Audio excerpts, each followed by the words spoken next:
I ultimately cost my petty, greedy ex-landlord a $20,000 payday. And the whole thing started years earlier with a single line on a rental application. In the late 90s, my wife and I were freshly married and just starting our life together. We made a pact to live the dink life for a few years, that's double income. No kids, so we could aggressively save for a down payment on a house. The dot-com bubble was in full swing. And as a newly minted software developer, I was in the right place at the right time. After a stint in an entry-level job, I was recruited for a new position in a new city that paid 3 times my previous salary. It was an offer we couldn't refuse. I meticulously ran the numbers.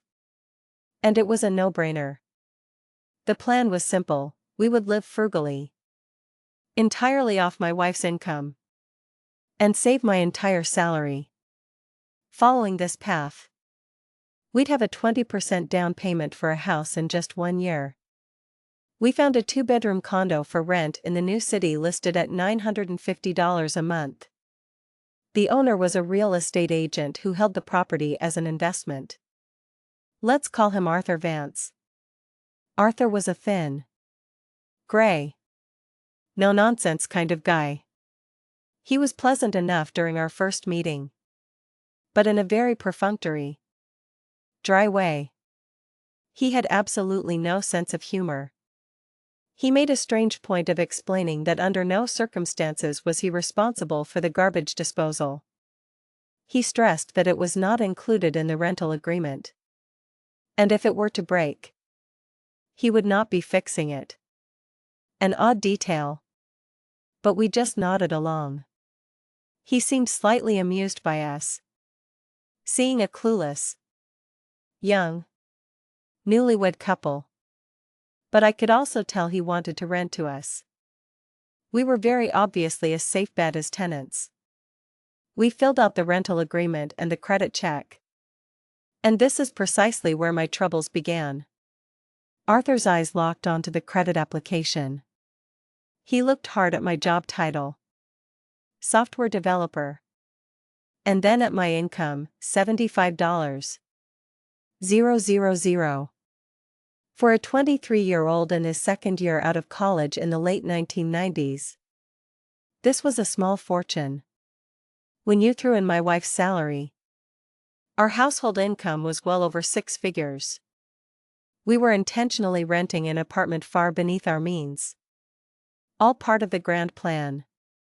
I can't believe how much money you make, Arthur muttered, almost under his breath. He must have said it half a dozen times as he reviewed our paperwork.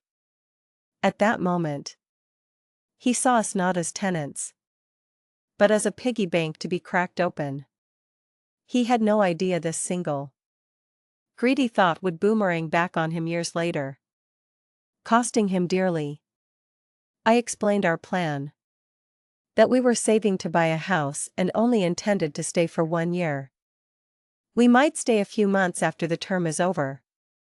I asked. Would going month to month be okay after the year is up? Arthur assured us that would be perfectly fine. We only saw him once during that year. And again, he brought up my salary, expressing his disbelief at what software developers were making. It was just as awkward as the first time. And I just gave a vague, non-committal reply. A year flew by. We had found a house we loved, signed all the papers, and were getting ready to move. The catch was that our new house wouldn't be ready until 2 months after our lease was up. I called Arthur to confirm our earlier conversation about extending the lease by 2 months. No problem at all, he said over the phone, promising to send over an extension for us to sign. The extension arrived in the mail a few days later. It included the month-to-month clause we had discussed. But it also included a $500 increase in the monthly rent. I was floored. A 50% rent hike. I immediately grabbed the phone and called him. Arthur. Why are you increasing the rent by over 50%? That's an insane amount. It's more than my new mortgage is going to be. His response was dripping with condescension. Leo. It's what the apartment goes for now. I would be losing money by renting it for less. This revealed Arthur's greatest fatal flaw, his condescending arrogance. He believed that our high income gave him the right to treat us however he wanted. A belief that would ultimately seal his fate. I tried to reason with him. But it was useless. He knew we could afford it. He knew our backs were against a wall with the timing of our new house. And he was determined to squeeze us for every penny he could. He grew angry that I was even questioning him. I'll never forget his parting words. Delivered with a smug finality. You don't have to like it, Leo. You just have to pay it. My wife and I desperately tried to find another way. We looked into putting our furniture in storage and crashing with friends. But the logistics just didn't work. Defeated, I swallowed my pride and wrote out a check for $1,450 for that first extra month. A month later, I wrote another one just like it. When we finally moved out, I made sure the apartment was spotless. It didn't matter. Arthur still withheld $300 from our security deposit for a list of bogus damages. A $100 cleaning fee might have been reasonable. But $300 was just a final parting shot to squeeze a few more dollars from the kids who made too much money. In my mind, he had screwed me over for a total of $1. 300. What made my blood boil even more was seeing the ad Arthur placed in the paper after we left. He listed the apartment for only $150 more than our original rent. Not the grossly inflated $500 increase he had forced on us. It didn't even rent at that price.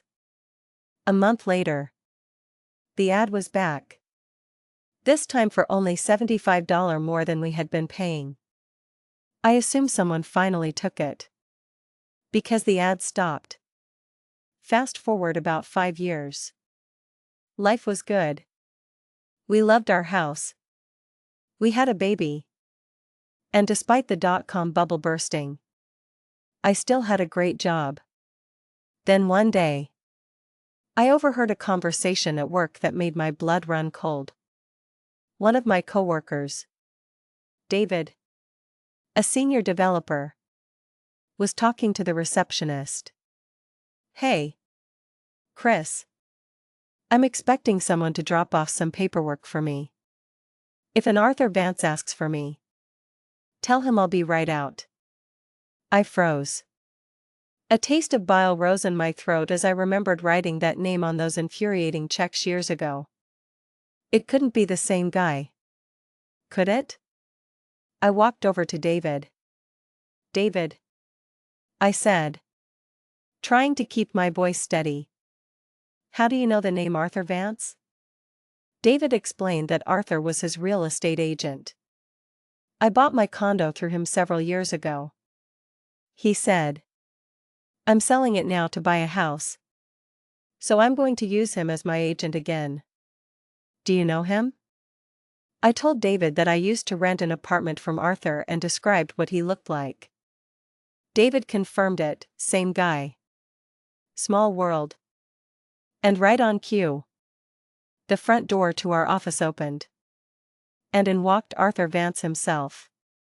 I stared in disbelief as he crossed the lobby, carrying a folder of papers. He didn't recognize me at all. David and Arthur shook hands and chatted for a moment. I just stood there silently, my mind racing. A plan beginning to form, a perfect storm of coincidence and long-simmering resentment. Arthur walked in expecting an easy commission, completely unaware that his past was about to walk right up and shake his hand. Finally, David turned to me. Arthur, this is my friend Leo.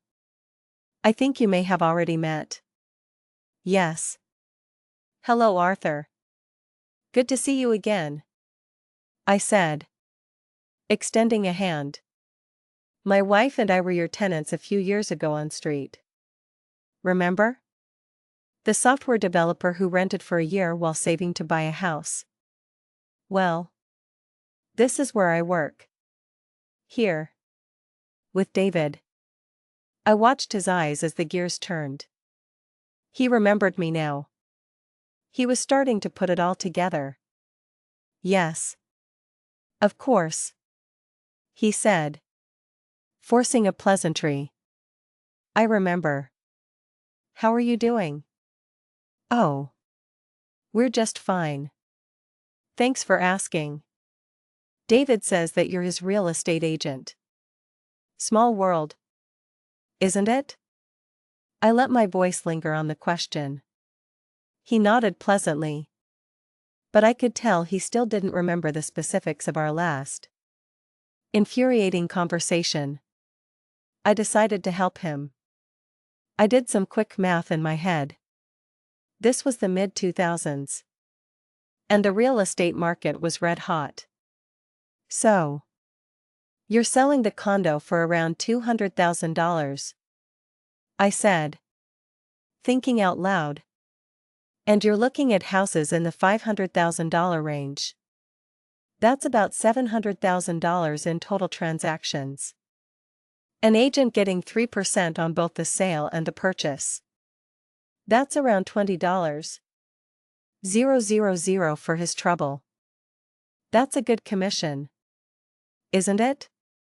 A flash in Arthur's eyes. Now he remembered everything. The color drained from his face. David looked from me to Arthur. Surprised by my passive-aggressive tone. I savored the uncomfortable silence that hung in the air. Arthur deflected the question, mumbling something about it being complicated. He told David to send the papers back when he could. Shook his hand. Gave me a curt nod. And turned to leave. It was really good to see you again, Arthur. I called after him. As the door was swinging shut. I raised my voice just enough so he could hear me. David. Don't sign anything just yet. I have a story to tell you. David turned to me. His face a mask of confusion and irritation. Leo. What the hell was that all about? I told him everything.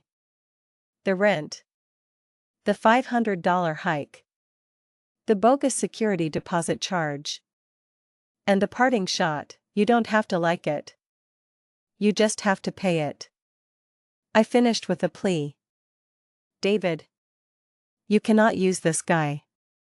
I hate him. He's evil. I'll help you find another agent.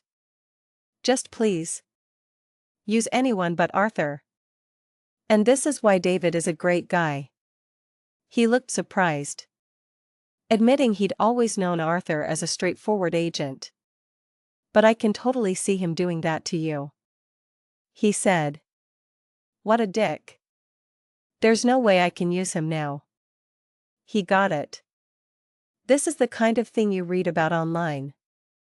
It's so satisfying because it feels like everyone's bad landlord fantasy coming true. Then. David's eyes lit up. What do you want me to say when I fire him? We hatched a plan right there. I made sure he had a few key phrases ready. My only regret is that I couldn't see Arthur's face when David made the call the next day. I stood right behind him. Listening on speakerphone. Hi. Arthur? It's David calling. Yeah. About that paperwork. I've decided to get some other quotes from other agents. I'm not going to be signing with you. There was a pause as Arthur likely protested. No. No. You shouldn't offer a discount. David said coolly. You'd be losing money if you did that. Another pause. Arthur was probably demanding to know why. No. This is just a decision I've made, no. It has nothing to do with Leo. A final, longer pause. And then, the checkmate. Well, you don't have to like it, Arthur. You just have to accept it. Goodbye. Click. It was the greatest revenge I could have ever imagined. Through a one-in-a-million chance meeting, Arthur Vance was screwed out of $20,000 in easy commissions. The sound of that dial tone. The finality of it all. It's amazing how much justice can feel like fresh air sometimes. And the best part? Arthur absolutely knew it had everything to do with me.